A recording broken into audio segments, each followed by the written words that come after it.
एक गांव में एक धनवान सेठ रहता था। उसके 3 पुत्र थे। एक बार सेठ ने एक यज्ञ करना चाहा। उसके लिए एक कछुए की जरूरत हुई। उसने तीनों पुत्रों को कछुआ लाने को कहा। वे तीनों समुद्र तट पर पहुंच गए। वहां उन्हें एक कछुआ मिल गया।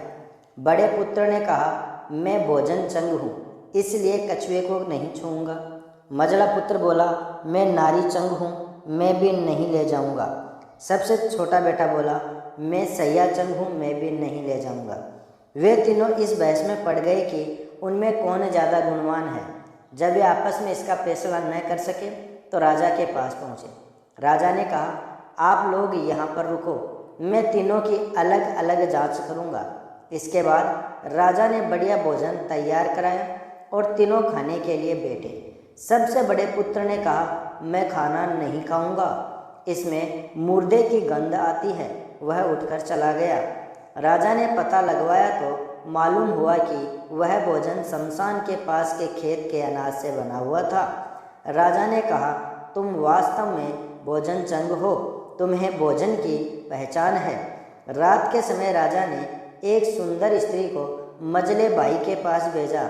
ज्यों ही वह वहां पहुंची कि मजले बाई ने कहा, इसे हटाओ यहाँ से, इसके शरीर से बकरी के दूध की गंध आती है।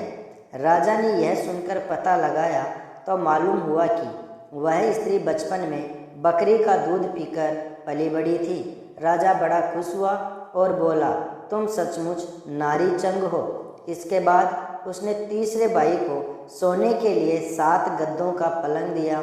जैसे ही वह उस पर लेटा कि एकदम चीख कर उठ बैठा। लोगों ने देखा उसकी पीठ पर एक लाल रेखा खींची थी। राजा को खबर मिली तो उसने बिछोने को दिखवाया। 7 गद्दों के नीचे उसमें एक बाल निकला, उसी से उसकी पीठ पर लाल लकीर हो गई थी। राजा को बड़ा अचरज हुआ। उसने तीनों को 1-1 लाख असरफियाँ दी। अब वे तीनों कछुओं को ले जाना भूल गए, वहीं आनंद से रहने लगे। इतना कहकर बेताल बोला, ए राजा विक्रमादित्य, तुम बताओ उन तीनों में से ज़्यादा गुणवान कौन था।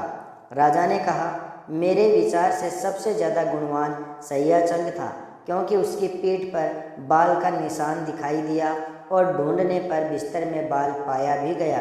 बाकी 2 के बारे में तो यह भी कहा जा सकता है कि उन्होंने किसी से पूछकर जान लिया होगा। दोस्तों, किस्सा पसंद आया हो तो वीडियो को लाइक और शेयर ज़रूर कर देना।